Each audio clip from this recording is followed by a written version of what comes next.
प्रतिवर्षाप्रमाणे यावेळेस रामनवमीचा उत्सव हा भव्य दिव्य साजरा करण्याचा निर्णय राम जन्मोत्सव समितीने घेतलेला आहे। हा उत्सव धार्मिक सांस्कृतिक स्वरूपाचा साजरा व्हावा असा राम जन्मोत्सव समितीचा मनोदय आहे।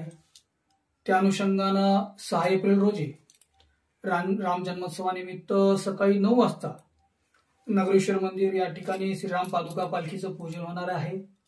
तिथून ही पालखी त्या पालखीचं पूजन सर्व मान्यवरांच्या हस्ते होणार आहे। तिथून ती पालखी राम मंदिरामध्ये जाईल। दुपारी 12 वाजता ज्यावेळेस प्रभू रामचंद्राचा जन्म होईल त्यावेळेस त्या ठिकाणी सार्वजनिक सामूहिक आरती होईल, गुलाल उधळला जाईल आणि त्या ठिकाणी उत्सव मूर्ती जे अयोध्येच्या राम मंदिरामध्ये जी रामललाची मूर्ती आहे त्या मूर्तीचं त्या ठिकाणी अनावरण होईल, राजारामाच्या मूर्तीचं पूजन होईल आणि त्यानंतर सायंकाळी 4 वाजता एक भव्य अशी शोभायात्रा राम जन्मोत्सवानिमित्त आयोजित केलेली आहे। त्या शोभायात्रेमध्ये जे भजन संध्या असेल, धार्मिक गीत असतील याची एक शोभायात्रा निघेल। त्यामध्ये एक हनुमान दादा यांची एक झाकी असेल, असं एकंदरीत आणि रामाची पालखी असेल, रामललाची मूर्ती असेल, राजारामाची मूर्ती असेल, असं भव्य दिव्य अशी शोभायात्रा कंधार शहरातून सायंकाळी 4 वाजता निघेल। जागोजागी तिचं त्या शोभायात्रेचं स्वागत केलं जाईल।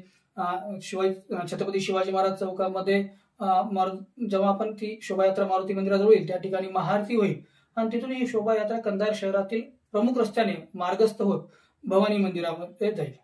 यावेळेस आम्ही एक नवीन उपक्रम हाती घेतलेला आहे की समाजाचं प्रबोधन झालं पाहिजे, समाजाला आपण चांगले विचार दिले पाहिजेत आणि समाजाने या सगळ्या याच्यातून काहीतरी बोध घेतला पाहिजे। यासाठी आम्ही धर्मसभेचं आयोजन केलेलं आहे। त्या धर्मसभेला कंधार लोहा तालुक्यातील सर्व धर्माचार्य, साधू, संत, महंत उपस्थित राहणार आहेत। त्यामध्ये प्रामुख्याने उमरज संस्थानचे मठाधिपती एकनाथ नामदेव महाराज हे प्रमुख मार्गदर्शक राहणार आहेत। त्याचबरोबर मुखेडचे घनाचार्य मठ संस्थानचे डॉक्टर विरूपाक्ष महाराज, साधू महाराज संस्थान कंधारचे एकनाथ महाराज साधू, गुरुगैबी नागेंद्र महाराज पानबोशी मठ संस्थान, श्री आनंदगिरी महाराज दत्तगिरी संस्थान बहादरपुरा, श्री नामदेव महाराज संस्थान उमरज व श्री स्वामी नरसिंह सरस्वतीजी महाराज जे अहमदपूरचे महाराज आहे, या सर्व महाराजांच्या उपस्थितीमध्ये एक धर्मसभा होणार आहे। त्याच्यामध्ये आपली संस्कृती, आपले विचार सर्वसामान्यांपर्यंत पोहोचण्याचा आम्ही त्या प्रयत्न करणार आहोत। अशा पद्धतीने भव्य दिव्य कार्यक्रम रामनवमीनिमित्त आयोजित केलेला आहे।